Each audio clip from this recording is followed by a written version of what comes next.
കഴിഞ്ഞ ദിവസം തമിഴ്നാടനായിട്ടുള്ള ജയൻ രവി മാധ്യമങ്ങളെല്ലാം വിളിച്ചു കൂട്ടിക്കൊണ്ട് സ്വന്തം ഭാര്യയായിട്ടുള്ള ആരതിക്കെതിരെ നടത്തിയ വെളിപ്പെടുത്തൽ എല്ലാവരും കണ്ടു കാണുമെന്ന് വിചാരിക്കുന്നു. ലിറ്ററലി ഇന്നലെ പുള്ളിക്കാരന്റെ സംസാരം കേട്ട സമയത്ത് സങ്കടം തോന്നിപ്പോയി എന്നുള്ളതാണ്. അത്രയും ഞെട്ടിക്കുന്ന കാര്യങ്ങളാണ് പുള്ളിക്കാരൻ സ്വന്തം ഭാര്യയെ കുറിച്ച് പറഞ്ഞിട്ടുള്ളത്. കഴിഞ്ഞ 10-15 വർഷത്തോളമായി ആ മനുഷ്യൻ ജീവിക്കുന്ന ഒരു ട്രോമയിലാണ്. ഇപ്പോഴും ആ മനുഷ്യൻ ആ ട്രോമയിൽ നിന്നും പുറത്ത് കടന്നിട്ടില്ല എന്നുള്ളതാണ്. നമുക്ക് അതിലേക്കൊക്കെ വരാം. അതിനു മുമ്പ് ഈ സമയത്ത് എന്തിനാണ് മാധ്യമങ്ങളെ വിളിച്ചുകൂട്ടി ഇങ്ങനെ ഒരു പത്രസമ്മേളനം ജയൻ രവി വിളിച്ചത് എന്നതിന് പിന്നിലുള്ള സിനാരിയോ എന്താണെന്നുള്ളത് നമുക്കൊന്ന് നോക്കാം. സംഭവം മറ്റൊന്നുമല്ല, കഴിഞ്ഞ കുറച്ച് ദിവസങ്ങളായി ഈ പറയുന്ന ജയൻ രവി കെന്നിച്ച എന്ന് പറയുന്ന ഒരു ഗായികയുടെ കൂടെയാണ്. ഇവർ ഒരുമിച്ചാണ് ഇപ്പൊ പല സ്ഥലങ്ങളിൽ പോകുന്നതും വരുന്നതും ഒക്കെ. ആക്ച്വലി കെന്നിച്ച എന്ന് പറയുന്നത് ഈ തമിഴ്നാട്ടിൽ അറിയപ്പെട്ട ഒരു ഗായികയാണ്, പിന്നെ വെൽനസ് ട്രെയിനർ ഒക്കെയാണ്. എന്തായാലും അങ്ങനെ ഇരിക്കുന്ന സമയത്താണ് കെന്നിച്ചയ്ക്ക് മീനാക്ഷി എന്ന് പറയുന്ന ഒരു ക്ഷേത്രത്തിൽ വലിയൊരു പരിപാടി വരുന്നത്. എന്തോ ഒരു കൺസേർട്ട് പോലുള്ള ഒരു പ്രോഗ്രാമാണ്. അതിൽ പുള്ളിക്കാരി പങ്കെടുക്കാൻ പോയ സമയത്ത് ജയൻ രവിയെയും കൂടെ കൂട്ടി. അങ്ങനെ പുള്ളിക്കാരി പരിപാടി പോയി അടിപൊളിയായിട്ട് പാടി തിമിർത്തു, പരിപാടി ഉഷാറാക്കി വിട്ടു എന്നുള്ളതാണ്. അങ്ങനെ പുള്ളിക്കാരി പാട്ട് പാടി കഴിഞ്ഞപ്പോൾ ജയൻ രവി എന്താക്കി,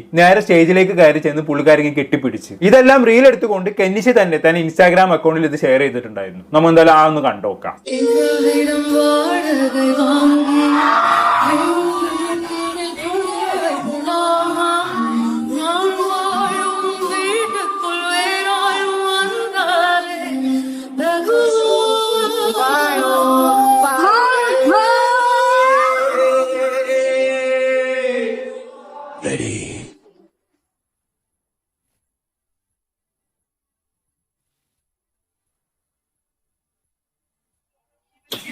I want everybody to dance. You have to, yeah.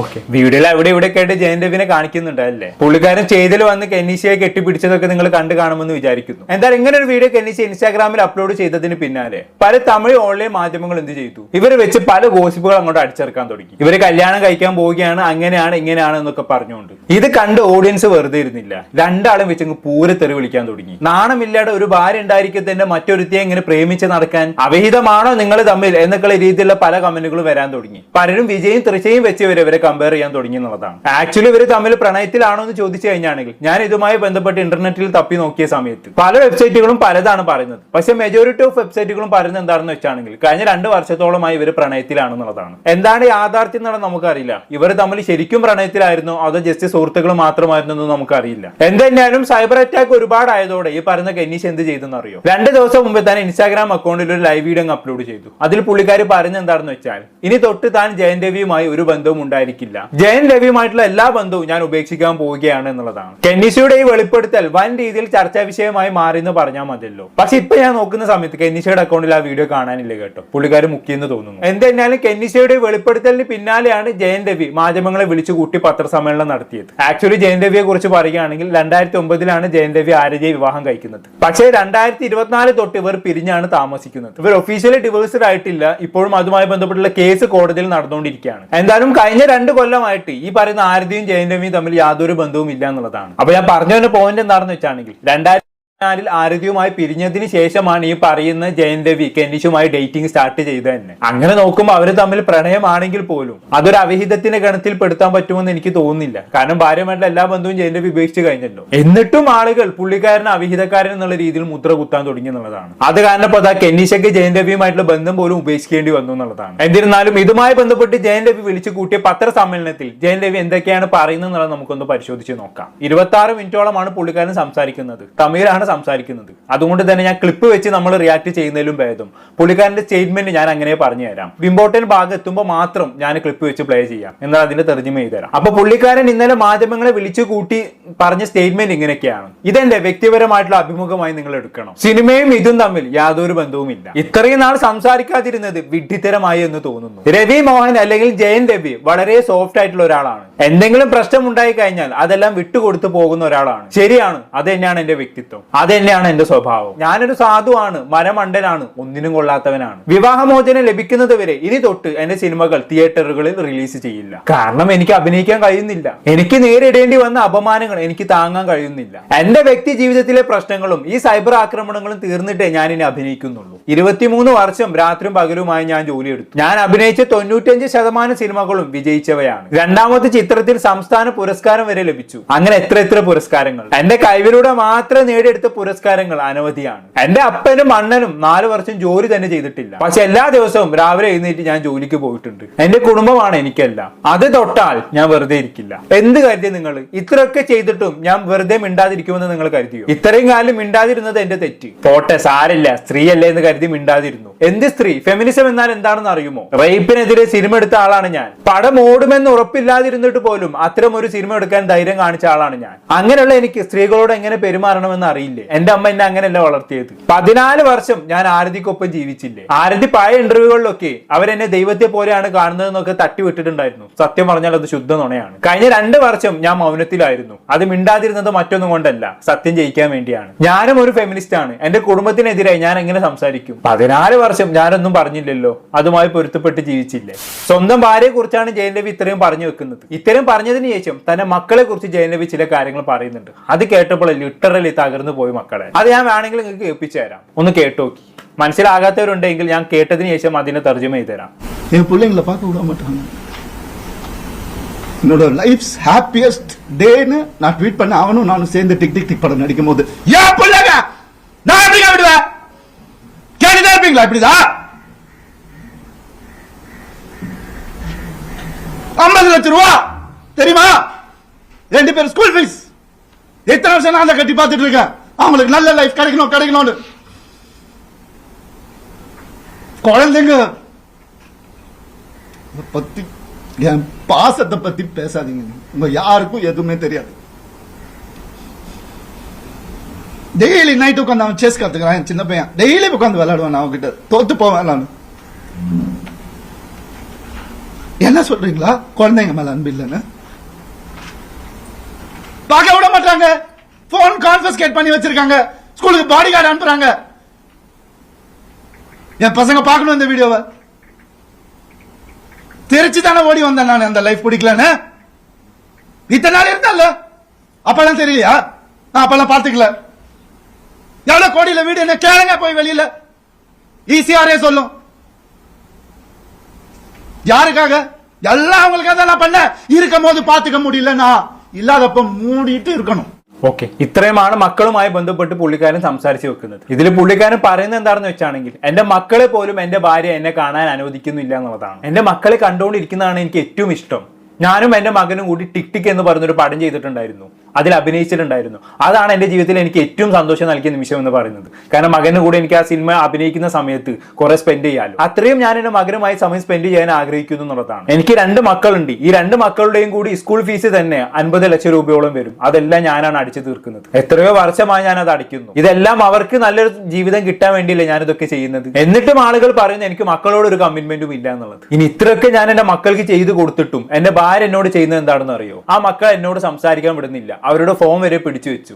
എന്തിനു പറഞ്ഞു? സ്കൂളിലേക്ക് പോകുമ്പോൾ വരെ ബോഡി ഗാർഡിനെ വെച്ചാണ് എന്റെ ഭാര്യ മക്കളെ സ്കൂളിലേക്ക് പറഞ്ഞയക്കുന്നത്. കോടികളുടെ വീടാണ് ഞാൻ ഉണ്ടാക്കി വെച്ചിട്ടുള്ളത്. ഇത് ആർക്ക് വേണ്ടിയാണെന്ന് അറിയോ? എന്റെ മക്കൾക്ക് വേണ്ടിയാണ്. ഞാൻ അത്രയും അവർക്ക് വേണ്ടി കഷ്ടപ്പെടുന്നുണ്ട്. എന്നിട്ട് പോലും എനിക്ക് അവരുടെ മേലുള്ള അവകാശം നിഷേധിക്കപ്പെടുന്നു എന്നുള്ളതാണ് ഇവിടെ ജയൻ രവി പറഞ്ഞു വെക്കുന്നത്. എനിക്കത് ഇത് കേട്ട സമയത്ത് ഭയങ്കരമായിട്ട് സങ്കടം വന്നുപോയി. സംഭവം 2024 ഒരു സെപ്പറേറ്റഡ് ആയല്ലോ. അതുകൊണ്ട് തന്നെ കോടതി നിയമപ്രകാരം മക്കൾ അമ്മയുടെ കസ്റ്റഡിയിലാണല്ലോ വരിക. അത് പ്രകാരം മക്കൾ ഇപ്പോൾ ജയൻ രവിയുടെ ഭാര്യയായിട്ടുള്ള ആരതിയുടെ കസ്റ്റഡിയിലാണ്. പക്ഷെ ചെലവ് മൊത്തം വഹിക്കേണ്ടത് ജയൻ രവി തന്നെയാണ്. കുട്ടികൾക്ക് വേണ്ട ചെലവുകളെല്ലാം പുള്ളിക്കാരൻ കൃത്യമായി വഹിക്കുന്നുമുണ്ട്. പക്ഷെ അതിനനുസരിച്ച് ഭാര്യ തിരിച്ചൊന്നും ചെയ്യുന്നില്ല എന്നുള്ളതാണ്. മക്കൾക്ക് അപ്പനെ കാണാനുള്ള അവകാശം നിഷേധിക്കുക എന്നൊക്കെ പറഞ്ഞു കഴിഞ്ഞാണെങ്കിൽ അതൊരു തരം ക്രൂരതയാണ്, പറയാതെ വയ്യ. നിങ്ങൾ ഭാര്യയും ഭർത്താവും തമ്മിൽ എന്തോ ആയിക്കോട്ടെ, എന്തോ പ്രശ്നങ്ങൾ ഉണ്ടായിക്കോട്ടെ, പക്ഷെ മക്കളെ കാണാൻ അനുവദിക്കാതിരിക്കുക എന്ന് പറഞ്ഞു കഴിഞ്ഞാണെങ്കിൽ അതൊരിക്കലും വെച്ച് പൊറപ്പിക്കാവുന്ന ഒന്നല്ല. ഈ ഭാര്യയും ഭർത്താവും തമ്മിലുള്ള ബന്ധം അറുത്താൽ മാറുന്ന ബന്ധമാണ്. പക്ഷെ ഒരു അപ്പനും മക്കളും തമ്മിലുള്ള ബന്ധം ഒരിക്കലും അറുത്താൽ മാറാത്ത ബന്ധമാണ്, അല്ലേ? ഇനി ചെലവൊന്നും നോക്കാത്ത അപ്പനാണെങ്കിലും അമ്മ മക്കളോട് ഇങ്ങനെ ചെയ്യുന്നതിൽ വലിയ പ്രശ്നമൊന്നുമില്ല എന്ന് വെക്കാം. ഇതെല്ലാ ചെലവുകളും അപ്പൻ നോക്കുന്നുണ്ട്.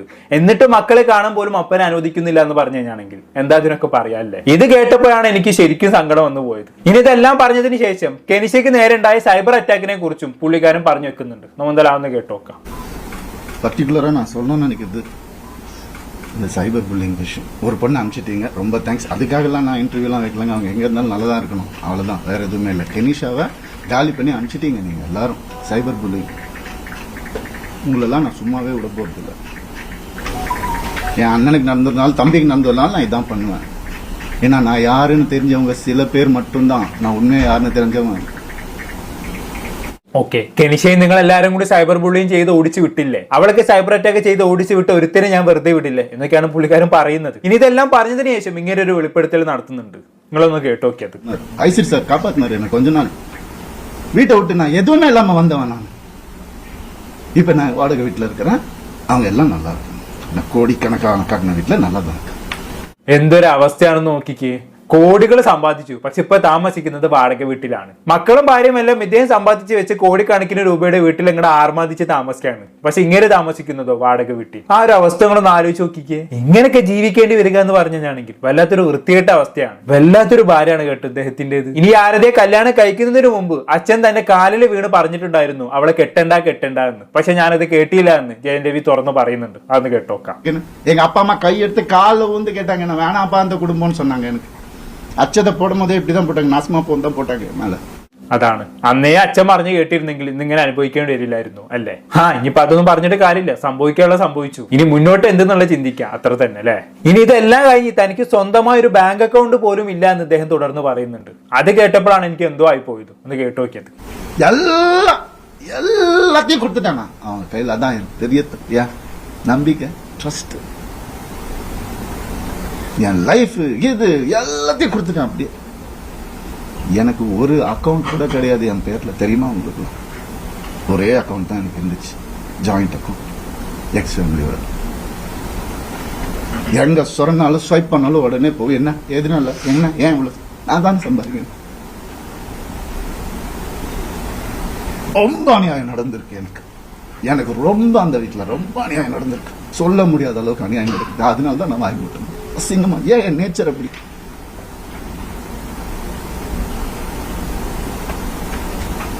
தெரியல. എന്താ ഇതിനൊക്കെ പറയാ അല്ലേ? സ്വന്തമായിട്ട് ബാങ്ക് അക്കൗണ്ട് ഇല്ല എന്നതാണ് പറഞ്ഞു വരുന്നത്. ഉള്ള അക്കൗണ്ട് മൊത്തം ഭാര്യയുടെ പേരിലാണ്. പിന്നെ ആകെ ഉള്ളത് ജോയിന്റ് അക്കൗണ്ട് ആണ്. അതിൽ നിന്ന് ₹1 വലിച്ചാൽ പോലും ഭാര്യന്റെ വിളി വരും. എന്തിനാ വലിച്ചത്, എന്താവശ്യത്തിലാണ് വലിച്ചതെന്നും ചോദിച്ചുകൊണ്ട്. അപ്പൊ ചുരുക്കി പറഞ്ഞാണെങ്കിൽ ഇങ്ങേരുടെ ജീവിതം മൊത്തം ഭാര്യയുടെ കൺട്രോളിലായിരുന്നു എന്നർത്ഥം. ഒന്ന് അങ്ങോട്ടും ഇങ്ങോട്ടും അനങ്ങാൻ പോലും വിട്ടില്ലായിരുന്നു എന്നർത്ഥം. ഇങ്ങനെയൊക്കെ ഭാര്യന്റെ അടിമായിട്ട് ജീവിച്ചിട്ട് എന്ത് കിട്ടാനാണ് അല്ലേ? കേട്ടിട്ട് തന്നെ തൊലിരിഞ്ഞു പോയുള്ളത് പറയാലോ. ഇനി ഇതെല്ലാം പറഞ്ഞതിന് ശേഷം ഏത് ഇഡ്ലി നടി എന്ന് പറയുന്ന ഒരു നടി താങ്കളുടെ കുടുംബത്തിൽ കയറി കളിച്ച് താങ്കളുടെ ജീവിതം നശിപ്പിച്ചെന്ന് പുള്ളിക്കാരൻ പറയുന്നുണ്ട്. അതൊന്ന് കേട്ടോക്കാം. இந்த 3 லெட்டர் நடிகை இருக்காங்க, நான் சொன்னல ஆல்ரெடி நிறைய கேஸ். அவங்க பேரை சொன்னா அவங்களும் என் பேரை தெரியாம என்னை வந்து அட்டாக் பண்றாங்களாம். இட்லி நடிகை அதையும் சொல்லிடுறேன் நான். 3 பேர் ஹீரோஸ் என்கிட்ட, பெரிய ஹீரோஸ், அவங்க ஜென்ரேஷன் ஹீரோஸ். என் குடும்பத்தை கெடுக்க வந்த இவாவை அசிங்கமான வார்த்தையில சொன்னாங்க. நாசமா போயிருக்கும். 3 பேரோட வாழ்க்கையை கெடுக்கிறதுக்கு ரெடியா இருந்தாங்க. ஒரு பொம்பளை என் லைஃப் பத்தி பேசுறாங்க. ஆனா வேற ஏதாவது பிரச்சனை வந்து அப்படியே நான் ஃபெமினிஸ்ட், நான் இப்படி ஆயிடுவேன். என்ன டிராமா இதெல்லாம்.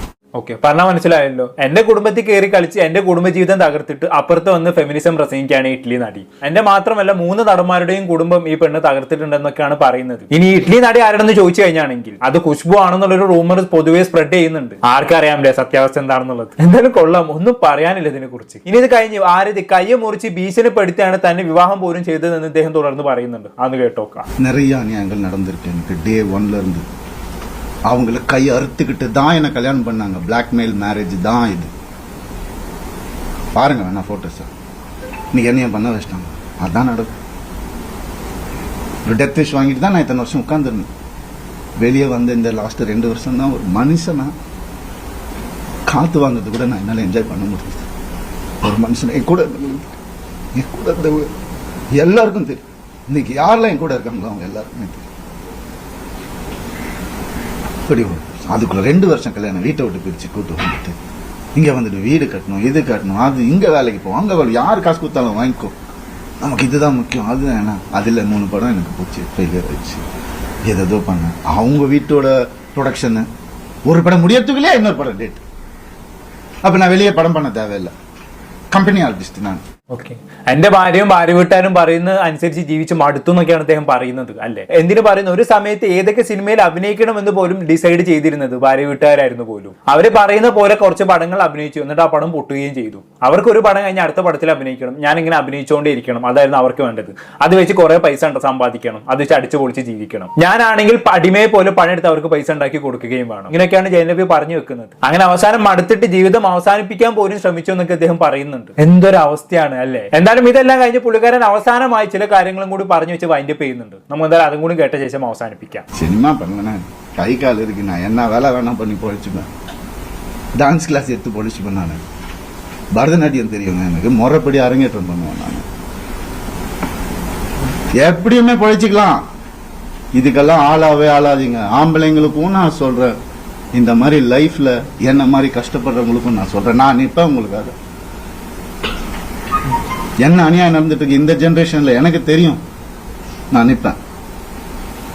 இன்னும் என்ன வேணா வர சொல்லுங்க, இன்னும் 4 வீடியோ பண்ண நான் வந்துட்டு பலாத்காரம் பண்ண கூட அவங்களை சொல்லிக்க சொல்லுங்க, என்ன வேணா பண்ண சொல்லுங்க. இது சுத்தமா இருந்த போதும், அவ்வளவுதான் நான் நினைச்சு வாழ்றது என் லைஃப். அப்படிதான் நான் வாழ்வேன் சாவர வரைக்கும். ഓക്കെ, ഇത്രയും പറഞ്ഞാണ് ഇദ്ദേഹം പ്രസ് മീറ്റ് വൈൻഡപ്പ് ചെയ്യുന്നത്. ഇനി ഭാര്യയുമായി ഡിവേഴ്സിന്റെ കാര്യത്തിൽ ഒരു തീരുമാനമാവാതെ താൻ സിനിമയിലേക്ക് ഇല്ല എന്ന് തന്നെയാണ് അദ്ദേഹം വീണ്ടും വീണ്ടും തർപ്പിച്ച് പറയുന്നത്. ഞാൻ വല്ല മോഹിനിയാട്ടോ ഭരതനാട്യമൊക്കെ കളിച്ചങ്ങ് ജീവിച്ച് പോയിക്കോളാം, ഇനി ഭാര്യയുടെ കാര്യത്തിൽ തീരുമാനമാവാതെ ഞാൻ സിനിമയിലേക്ക് വരില്ല എന്നതിന് അദ്ദേഹം വീണ്ടും വീണ്ടും പറയുന്നുണ്ട്. വല്ലാത്തൊരവസ്ഥ തന്നെ അല്ലേ. എന്തായാലും ഇദ്ദേഹത്തിന്റെ പ്രസ് മീറ്റിലെ മെജോറിറ്റി ഓഫ് കാര്യങ്ങൾ നമ്മൾ കവർ ചെയ്തിട്ടുണ്ട്. മെയിൻ ടോപ്പിക്സ് എല്ലാം കവർ ചെയ്തിട്ടുണ്ട്. പിന്നെ കുറെ ഇമോഷണൽ ആയിട്ടാണ് അദ്ദേഹം സംസാരിക്കുന്നത്. 26 മിനിറ്റ് പ്രസ് മീറ്റിൽ ഒരു 3/4 ഭാഗവും മൂപ്പര് ഭയങ്കര ഇമോഷണൽ ആയിട്ടാണ് സംസാരിക്കുന്നത്. അത് കാണുന്നുള്ളവർ ആ പ്രസ് മീറ്റ് തന്നെ പോയി കാണുക. ബാക്കി പറഞ്ഞ മെയിൻ പോയിന്റ്സ് എല്ലാം നമ്മൾ കവർ ചെയ്ത് പോയിട്ടുണ്ട്. അപ്പൊ കാര്യങ്ങളെല്ലാം കൃത്യമായി നിങ്ങളിലേക്ക് എത്തിച്ചു തന്നു എന്ന് തന്നെയാണ് എന്റെ വിശ്വാസം. എന്താണ് ഇതെല്ലാം കേട്ട് നിങ്ങൾക്ക് തോന്നുന്നത്? താഴെ കമന്റ് ബോക്സിൽ രേഖപ്പെടുത്തുമല്ലോ. അപ്പുറത്തെ ഒരു ടോപ്പിക്കുമായി വീണ്ടും കാണാം.